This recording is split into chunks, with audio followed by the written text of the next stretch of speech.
좋아요. 우리 마왕님의 사연을 한번 먹어보도록 하겠습니다. 오징어 삼아. 와 역시 많이 해보신 솜씨가 있어요. 제 사연은 아 접속. 접속입니다. 접속하면 대표적으로 인터넷. 영화. 영화 접속. 그것도 인터넷 아 그렇죠. 그 예전에 막 하이텔, PC 통신 시절. 나우누리 뭐 이렇게. 와 접속. 저도 하이텔 많이 해보고. 전 천리안. 저도 천리안이야. 근데 그때 당시 감성이 너무 나쁘진 않았던 것 같아요. 그냥 뭐 글 써서 올리고 그 엽기적인 그녀부터 해가지고 인터넷 소설들이 거기서 나왔던 거잖아요. 저는 너무 좋은 거라고 생각해요. 그 시절에는 인터넷 예절이 일상 예절하고 비슷한 수준이었어요. 지금은 저는 인터넷 세상의 예절이 일상 예절하고 좀 분리되어 있는 느낌이에요. 아 맞아요. 익명에 가려져서 그때는 또 금융실명제처럼 인터넷 실명제였잖아요. 뭔가 되게 유식한 얘기 나온다. 전 뭔 말인지 모르겠습니다. 이거 하시는. 근데 이제 멋지다. 바뀌었어요. 이제 IP가 가려지고 익명으로 바뀌고 나서 또 우리나라가 바뀌기 시작했죠. 사실 그 약간 익명성이라는 거, 이 접속이라는 부분이 약간 제2의 인격으로 접속하는 걸 수도 있잖아요. 아바타, 페르소나. 그거에 대해서 좋게 보고 계십니까? 네, 저는 매우 좋다고 생각해요. 저는 안 좋게 보는 쪽입니다. 근데 이걸 어떻게 생각해야 할지 모르겠는데 사람의 본성인지 아니면은 진짜 제2의 인격이 나오는 건지. 근데 이 부분에 대해서 그러면 우리가 짚고 넘어가야 될 부분이 있어요. 인간의 본성이냐 아니냐, 성선설이냐 성악설이냐. 사실 두 가지의 설은 같은 주장을 하고 있어요. 그냥 제목만 다를 뿐이지. 성선설이세요, 성악설이세요? 저는 엄밀히는 성무선악설입니다. 그냥 그 두 가지만 얘기해 주세요. 성선설이세요, 성악설이세요? 저는 애초에 선과 악이라는 개념이 시대와 문화에 따라 다르기 때문에 인간의 본성이 선하냐 악하냐라는 구분은 의미가 없다라고 생각합니다. 그게 바로 성악설과 성선설에 대한 원래 얘기예요. 왜냐면은 성악설은 인간은 본래부터 악하다지만은 악함의 기준은 어디 있느냐. 성선설도 인간은 원래 착하지만 이 착함의 기준은 어디 있느냐예요. 형님이 바로 정답을 말씀해 주셨는데, 그래서 저는 착하다와 착하지 않다라는 기준은 전 세계적으로 법이라는 게 있지만 그 법은 누가 만들었습니까? 사람이죠. 그죠. 그걸 잘 지키는 사람들도 있지만 안 지키는 사람들도 있잖아요. 그거 자체에 대한 기준이 과연 우리가 인간이기 전에 동물인데 동물의 관점으로 봤을 때 과연 악하냐 악하지 않느냐 이런 토론들이 있는데, 사실 자기 동족을 죽이는 건 인간밖에 없다 그래요 사실은. 아니, 되게 많아. 우리 햄스터 나 옛날에 키웠는데 햄스터가 자기 동족을 죽이긴 해요. 인간밖에 없다면서요? 인간과 햄스터가 있긴 해요. 사실 봤을 때 착하냐 나쁘냐 이걸 떠나서 어떤 가정 환경에서 자랐느냐에 따라서 사람이 좀 많이 바뀌는 것 같아요. 어떤 가정 환경에서 살아오셨습니까? 저는 알만해요. 좋은 가정 환경은 아니었던 것 같습니다. 근데 얼굴을 보면 되게 선하게 큰 것 같아요. 그 마흥 형님은 어떠신 것 같아요? 저는 뭐 평범에서 벗어나지 않았습니다. 그래 보여요. 저는 평범했습니다. 아무튼 다시 이제 주제로 돌아와서 처음에 인터넷 채팅에 대해서도 얘기해봤지만 여기서 우리가 인터넷 하면 채팅이잖아요. 채팅 많이 하셨나요? 많이 해봤죠. 스카이러브? 뭐 스카이러브부터 시작해서 채팅으로 사람 만나본 적 있으세요? 몇 번. 아직도 만나시던데. 요새는 틴더 위주로. 우리 백진 씨는 채팅으로 사람 만나본 적 있나요? 저는 게임 채팅으로. 현피. 아니, 현피는 아니고 정모 같은 거. 아니 여자. 여자는 없습니다. 나도 이렇게 얘기할 걸. 괜히 엮여 들어갔네. 스카이러브에. 나도 그냥 게임 정보 이런 거 했다 그럴 거야. 저도 게임 정보 해본 적 있어요. 저는 보통 길드 마스터를 많이 했기 때문에 저는 정모를 많이 열었죠. 길마라고 불렸겠네. 길마라고 했죠. 네. 근데 되게 웃긴 건 그거예요. 정모만 열면 있잖아요. 남자들밖에 없어요. 맞아요. 남자들밖에 저 없어요. 공감합니다. 네. 진짜 이제까지 남자들밖에 안 왔어요. 정모도 한 7, 8명 오잖아요. 조촐하게 만나서 게임 얘기하다가 포장마차 같은 데 가서 술 한잔 먹으면서 종로에서 중심 가잖아요. 종로에서 술 한잔 먹으면서 이제 또 다음을 기약하는데, 형님들 잘 살아 계시죠? 그립습니다. 그래요. 채팅으로 사람을 만나는 거 사실 지금은 너무 보편화돼 있지만 그때 당시에는 말도 안 되는 거였어요. 뭐 번개라는 수식어가 생기기 전에는 그런 게 사실상 많이 없었던 것 같아요. 저도 잘 이해 안 됐었죠. 그거를 되게 이상하게 봤었는데, 아니 펜팔 하다가 만난 세대들이 인터넷 채팅하다 만나는 걸 이해를 못 하더라고. 변화를 못 받아들이는 거 아닙니까? 그냥 저는 개념이 똑같았다고 생각하거든요. 펜팔하다가 만나게 되시는 우리의 부모님 세대가 있었는데 틀리죠. 네, 틀려요? 틀리죠. 다르다고 합니다. 그러면은 우리가 이제 옛날 감성 중에 가장 좀 그리운 게 있을까요? 이런 접속에 대해서 머릿속에 떠오르는 거에 대한 그리운 감성. 저는 뭐 사실 딱히 그리운 거는 하나도 없고 아날로그 그리워한다라고 얘기하는 거 전 잘 모르겠어요. 그냥 불편한 거지. 더 편해진 거에서 왜 더 불편한 걸 그리워할까 뭐 이런 생각이 기본적으로 있긴 한데 다만 그때는 만남을 좀 인스턴트로 생각하지 않았던 시절 같아요. 지금은 좀 만남을 인스턴트로 생각하는 느낌이 있어요. 친구를 되게 인스턴트로. 그러니까는 가벼워진 거죠. 저희 때는 그랬던 것 같아요. 인맥주의. 그죠. 어머님 세대 쪽. 학연지연 그죠. 뭐 장례식장을 하더라도 뭐 아니면 뭐 좋은 일이 있고 결혼하거나 돌잔치 있을 때 이제 다 지인으로 이렇게 품앗이 하잖아요. 그런 거 보면은 저는 그런 문화가 더 좋았던 것 같긴 해요. 요즘에는 너무 간편화돼서 뭐 하객이 없는 경우도 많잖아요. 정이 없다. 인정이 없다. 아, 그죠. 우리 뱅진 씨는 좀 옛날 감성으로 봤을 때 뭐가 제일 좋았던 것 같아요? 저는 그 어렸을 때인데 지금이랑 좀 다른 좀 검색의 자율성. 아, 그러니까 19금 안 걸려 있고 막 그 인증 안 하는 거. 아, 좋아요. 접속에 대한 이야기, 접속 사연을 들어보도록 하겠습니다.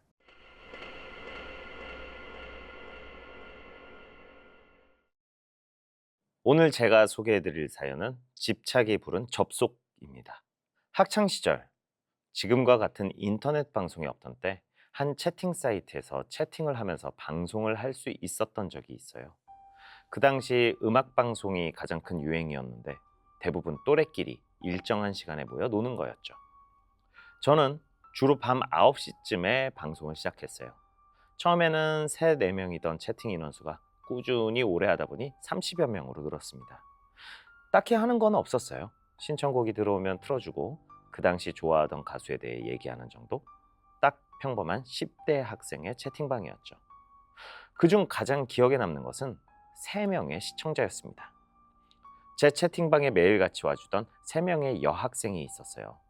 A는 저보다 1살 많았고 B는 1살 어렸습니다. C는 3살 어렸고요.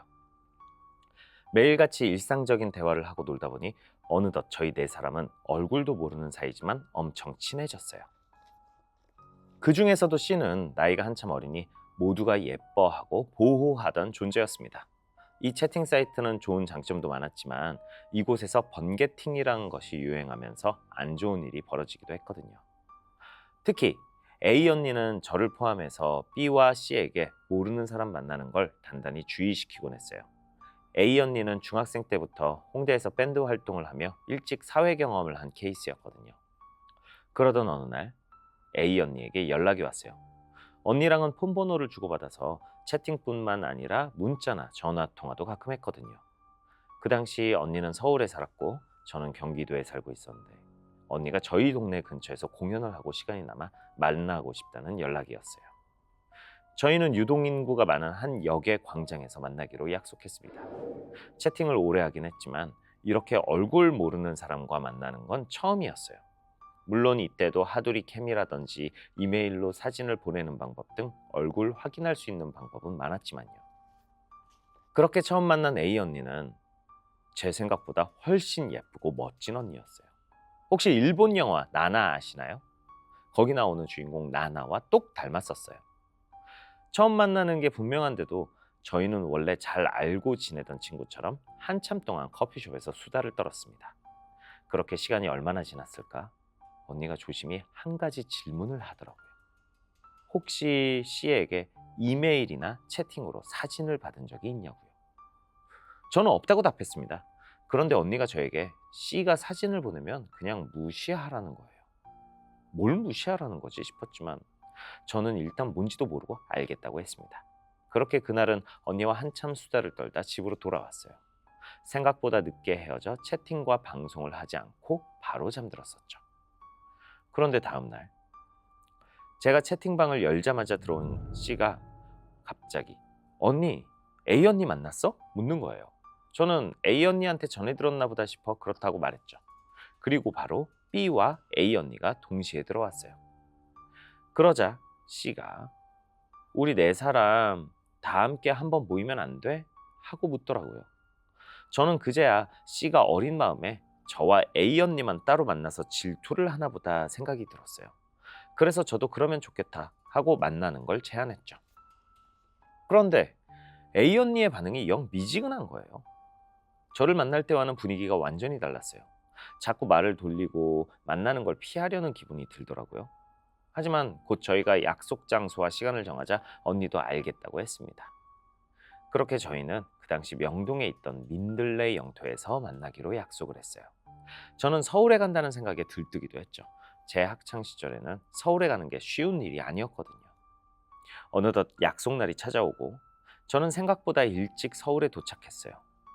그런데 C에게서 문자가 오는 거예요. 너무 일찍 도착해서 어디 가 있어야 할지 모르겠다고요. 저는 차라리 잘 됐다 싶어서 C와 먼저 역 앞에서 만나기로 했어요.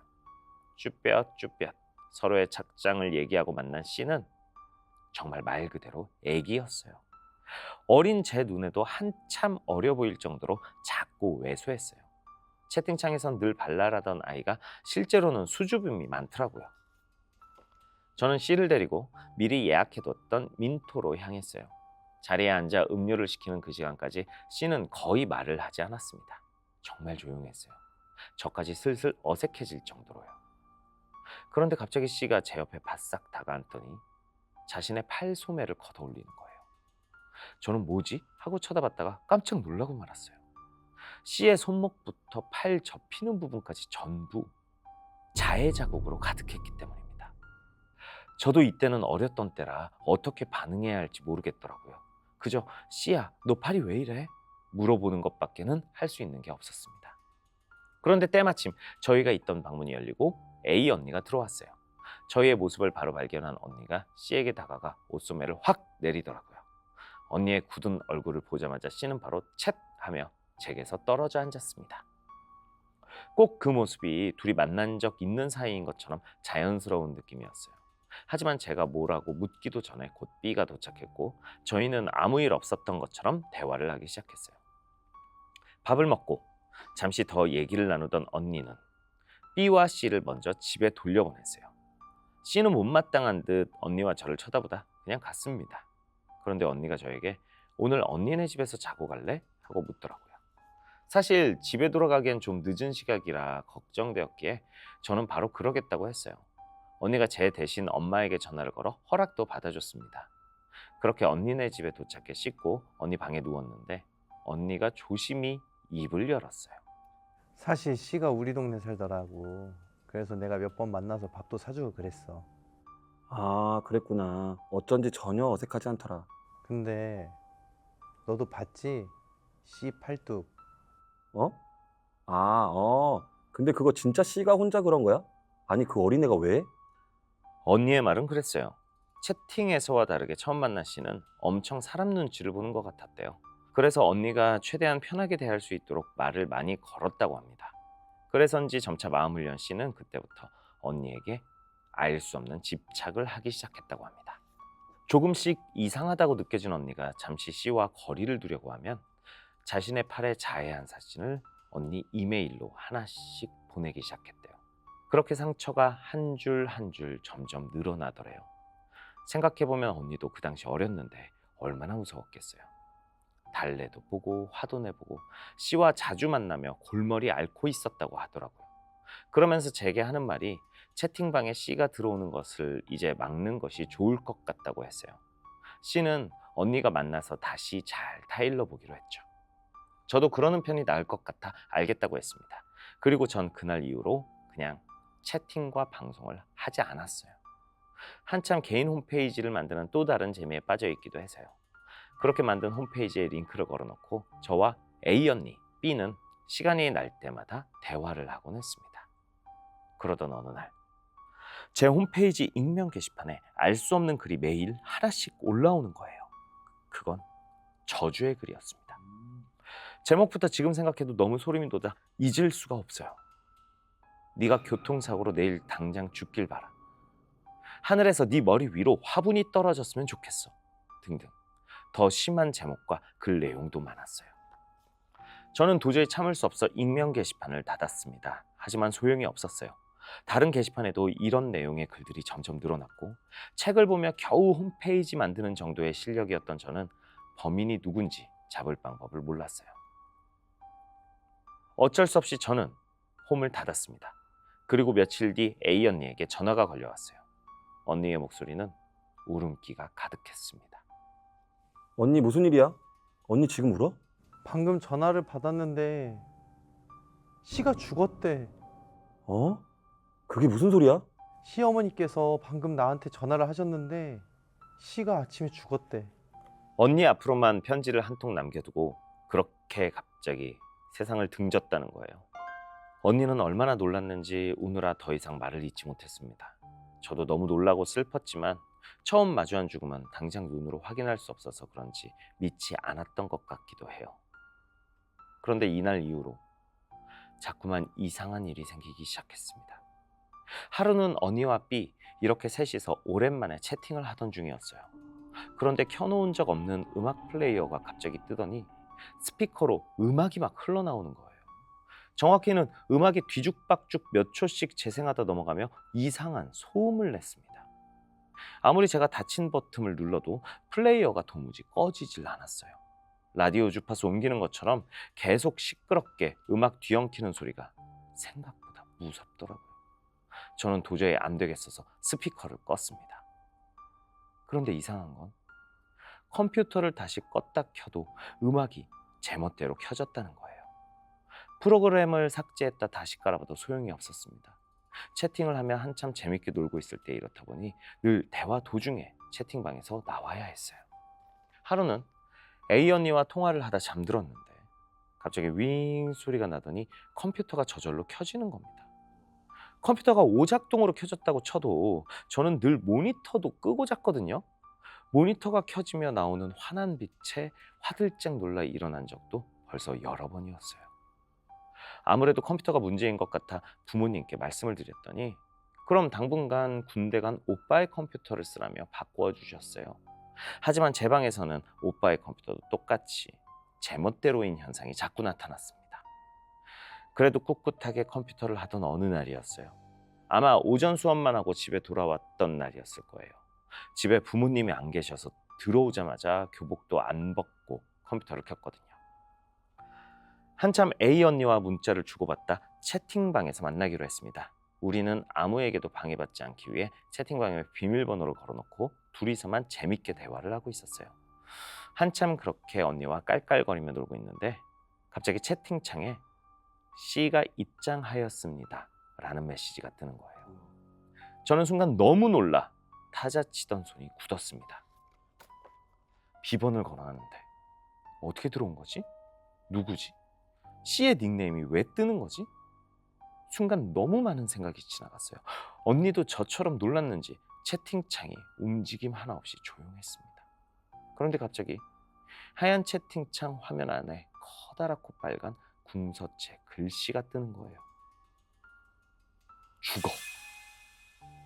그러더니 곧 채팅창이 저 두 글자로 도배되기 시작했어요. 계속 끊임없이 죽어 두 글자가 모니터 안에 가득 찼습니다.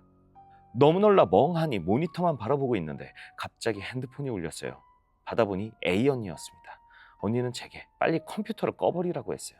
저는 그제야 허둥지둥 컴퓨터 연결선을 뽑아버렸습니다. 뭐지? 언니, 이거 혹시 B가 장난하는 건 아니겠지? 비는 지금 학교에 있지. 그리고 걔가 이런 장난을 왜 해? 그럼 방금 뭐야? B번 언니랑 내 생일 뒷자리인데 그걸 어떻게 알고 들어와? 나도 진짜 모르겠다. 아, 무서워.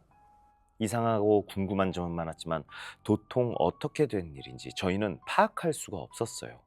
그런데 잠시 말없이 조용하던 언니가 제게 주저하며 말을 꺼내더라고요.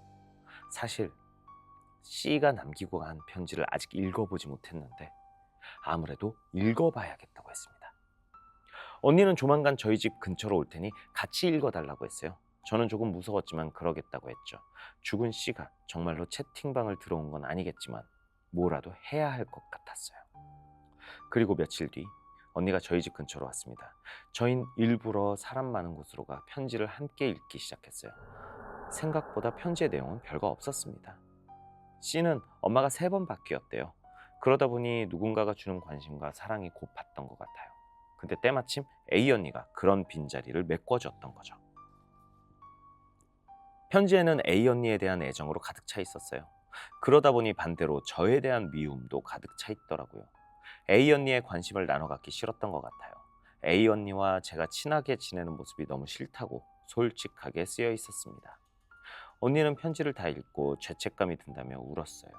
C가 언니에게 계속 안 좋은 사진을 보냈을 때 위험하다는 걸 바로 알아챘어야 했는데 귀찮은 마음도 조금 들어 C를 무시했던 것 같아 마음이 안 좋다며 한참 울었습니다. 그리고 얼마 뒤 언니에게 연락이 왔어요. 편지를 써 C가 잠들어 있는 곳을 찾아가 태우고 왔대요. 아마 더 이상 이상한 일은 생기지 않을 거야 라고 쓸쓸히 말하던 언니의 목소리가 생생합니다. 그런데 정말 신기하게도 그 이후로는 컴퓨터가 저절로 켜진다거나 이상한 저주의 글을 보는 일은 생기지 않았어요. 성인이 된 이후로도 자주 보았던 A 언니와 B는 차츰 각자 사는 패턴이 달라지며 만남이 뜸해졌습니다. 그래도 B의 결혼식 참석도 하고 연락은 꾸준히 하는 중입니다. 어느덧 20년이 넘은 우정이 되었네요. 아주 가끔 언니가 C가 잠들어 있는 곳에 찾아간다는 걸 저는 알아요. 아마 C는 너무 외로워서 제가 미웠던 걸지도 모르겠습니다. 요즘 저도 문득 누군가가 이유 없이 미워질 때가 있었어요. 돌아보니 팬데믹을 겪으며 외로워서 그랬던 것 같아요. 여전히 A 언니가 저와 C의 외로움을 감당해주고 있는 것일지도 모르겠다는 생각이 드네요. 라고 사연 보내주셨습니다. 와, 영화 같다. 영화 같네요. 진짜. 그래요. 아마도 C양은 그 당시에 리스크 컷 증후군이라는 것을 앓고 있던 것 같아요. 주변에 이렇게 몸에 상처가 있거나 마음의 병을 앓고 있는 친구가 있다면 그 입장 바꿔서 그러니까 A 씨라고 했을 때 좀 어떻게 대처했을 것 같아요? 또 똑같이 A 씨처럼 했을까요, 우리는? 사실 뭐 이 정도는 A씨가 할 수 있는 일에는 좀 한계가 있다고 보여요. 뭐 부모님이나 전문가의 도움이 필요했었던 시점인데 그걸 또 우리가 굉장히 어려운 판단이잖아요. 어려워요, 사실. 이게 지금 전문가의 도움이 필요하겠다라고 판단하기가 쉽지 않으니까 A 언니는 A 언니대로 사실 최선을 다했겠죠. 그리고 되게 어렸을 때 아닙니까? 네, 그렇죠. 어렸을 때는 또 몸에 상처 한두 개씩 내보는 경험이 있잖아요. 어디에 내셨어요, 그래서? 저 말씀이십니까? 저는 여기 턱 밑에 일부러. 일부러? 아니 구름 사다리 거꾸로 타다가 떨어져가지고 여기가 뚫렸었습니다.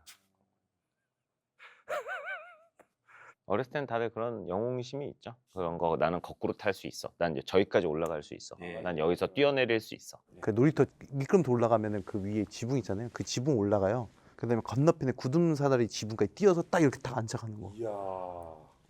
그러면서 놀았는데 이거 안 다치셨습니까? 안 다쳤지. 거의 저 때는 뭐 그 놀이터에서 그 동네 원숭이였죠. 전봇대 빼곤 다 탔어요. 네. 그때 뭐 윤씨 원숭이 이렇게 불렀다는 얘기도 있고. 윤시 원숭이요? 윤시 원숭이. 어. 형님은 뭐 자해본 적 있으세요? 딱히 제 몸에 뭐 귀뚫은 거 정도? 아 근데 남자들은 약간 좀 그런 거 있잖아요. 자해라고 하면 좀 그렇지만 네. 화가 나면은 괜히 으아빠. 그게 영화가 만든 거야. 근데 사실 이게 물건이 부셔져야 되는데 제 손이 부셔지잖아요. 전 그거를 이제 자해라고 하거든요. 혹시 많이 하셨나요? 좀 아니, 뭐 그런 거는 없습니다. 형님은 왠지 아 하면서 싹 없앨 것 같아요. 아 또 나타나요. 이런 걸 딱 쳤는데 이게 컵이 탁 사라진다거나. 아 탁. 아. 그래서 제가 볼 때는 마왕 형님이 말씀하신 것처럼 A 양이 할 수 있는 거에 대한 최선은 다하신 것 같아요. 그 이상은 좀 힘들죠 사실. 그리고 또 이제 또 C 양 같은 경우에는 또 A 양의 사랑을 또 이렇게 독차지하는 그분이 좀 제보자를 싫어했을 수도 있죠. 조금 이것도 잘못된 질투라고 볼 수는 있겠죠. 그러면 이 부분이잖아요. C 양에 대한 중점적인 문제는 외로움이잖아요, 사실. 이게 외로움이 이렇게 찾아올 때가 우리 한 번씩은 있잖아요. 이겨내는 나만의 방법. 나는 이렇게 해서 노력했다. 외로움이 이렇게 사실 어떻게 말씀드려야 되지? 저 같은 경우는 급습해요. 뭐 그러니까 갑자기 찾아온다. 네, 네. 다들 그러지 않아요? 아 정말요? 거진 그러지 않나요? 그러니까 뭐 평상시처럼 혼자고 평상시처럼 이렇게 있다가 갑자기 그냥. 딱 오는 거야. 그런데 이제 제가 그런 기분이 들 때 이겨내는 감정은 인생을 살면서 몇몇 개를 정해놨어요. 이건 내가 평생 없어지지 않을 것. 것이라고 생각하는 몇몇 개가 있는데 그 중에 하나를 외로움으로 결정했습니다. 우리는 언제나 외로울 수밖에 없어요. 혼자 있어도 외롭고 둘이 있어도 외롭고 군중 속에 있어도 외롭고 군중에서 바깥으로 나가도 외롭고. 뭔가 철학적이네요. 형님, 전 진짜 항상 여쭤보는 거지만 철학을 배우신 건지. 아니 만화책 그냥 여기에 돗자리만 있으면 여기서 철학 볼 것 같아요. 돋보기 하나 딱 이렇게 들고 있고 손금 줘봐 이러면서. 아니 근데 말씀이 너무 멋있어요. 네, 너무 멋있습니다, 진짜. 그러면 어떻게 이겨내요? 이겨낼 생각 안 하고 그걸 좀 약간 받아들이고 인정하는 거죠. 즐긴다기보다는 외로움은 고통스러워요. 모두가 고통스러운데 이 고통은 그냥 뭐 탈모처럼 그냥 내가 평생 안고 가야 가는 거. 탈모요? 그러니까 예를 들면 이렇게 없애려고 노력하는 게 무의미한. 왜 무의미하죠? 이겨낼 수 있습니다, 여러분들. 외로움도 이겨낼 수 있어요. 그래서 그런 류로 그러니까는 그거를 없애거나 안 느끼고 혹은 느끼고 있는 나 자신을 막 이렇게 자괴감 갖지 않으려고 그걸 받아들이는 거죠. 우리는 어차피 외로울 수밖에 없고 그 외로움, 내가 이 외로움을 느끼는 것 자체가 건강하다는 뜻이야 라고 생각을 합니다. 제가 이제 쭉 들어보니까 우울증이세요, 지금. 그 빠르게 전문의를 좀 만나보셔야 돼요. 아 이런 도움이 필요하다고. 본인은 알 수가 없다고. 여러분 이거 우울증입니다. 옆에서 아, 얘기해 줘야 돼요. 우울증인데. 옆에서. 전 되게 멋있게 보고 있었는데. 그 우울증이에요. 네. 우리 뱅지 씨는 저는 형님 되게 이렇게 설명을 딱 풀어서 하시는데 저는 그냥 단순하게 그 감정 즐기는 것 같습니다. 그냥 흘러가는 대로. 외롭다? 외롭네? 이러지만 언젠가 없어지겠지. 좀 이런 식으로 흘려보내는 거예요. 형님 왜 웃으시죠? 야, 그건 왕따 같잖아 너무. 나 왕따야? 흘러가. 와, 별 신경 쓰지 않는다. 아, 형님 저 사람들한테 인기 많습니다. 근데 남자들은 좀 그런 게 있잖아요. 그 뭐지 동굴로 들어가려고 하는 습성. 그러니까 친구들하고도 같이 있고 아무리 뭐 좋은 사람들하고 같이 있어도 혼자 있고 싶다라는 생각. 보통 얘기를 많이 안 하니까. 지금 저희가 이제 방송이니까 이렇게 셋이서 얘기를 많이 하지만 방송 딱 끝나면은 수고하셨습니다 이러고 각자 방 들어가서 그냥 컴퓨터 만지고 있잖아요. 그래서 저는 그런 부분이 외로움은 아니다라고 생각하는데 저는 외로움이 딱 이렇게 급습하잖아요. 즐겨요, 저도. 막 그러니까 머릿속에 존나 멋있네 막 이러면서. 외로운 늑대가 예, 맞아. 괜히 그 뭐 운전하면서 뭐 노래 한번 딱 키면서 그 노래 들으면서 그 감정에 취해서 괜히 딱 시골길에서 브레이크 딱 잡은 다음에 저기에 딱 한 포기의 풀 같은 걸 딱 보고 있거나 너도 외롭구나. 강아지가 이렇게 앉아 있잖아요. 그럼 강아지의 동공을 이렇게 아이 컨택을 많이 하려고 노력해요. 외롭구나. 형님 그걸 보통 삼자에서 봤을 땐 중2병 걸렸다고 하죠. 그렇죠. 근데 외로움이 찾아오면 약간 제 3자로서의 그런 게 좀 있어요. 아니 이게 결국 나는 가끔 눈물을 흘린다 감성 아닙니까 이게? 외로움을 느끼는 자기를 너무나 멋있게 생각하는 이거? 어떻게 보면은 좀 뭔가 병맛일 수도 있지만 각자 나름의 이겨낼 수 있는 방법이 있잖아요. 아니면 이제 정말로 혼자 고립된 것 같아요. 저는 그냥 게임합니다. 예, 거기에 그냥 그 세계에 몰입을 해버려요. 저는 그게 좀 나름의. 몰입은 언제나 많은 경우에 도움이 되죠. 그래서 여러분들도 여러분들만이 갖고 계신 외로움을 이겨내는 방법 혹은 그 감정을 받아들이는 방법을 댓글로 써주시면 제가 하나하나 다 읽어보고 좋아요 눌러드릴게요. 여러분들이 생각하는 그런 부분 공유해주세요. 그리고 또 뭐 몰입하는 거 펜타마치에 몰입하시면 굉장히 하루하루가 즐겁습니다. 따봉. 감사합니다.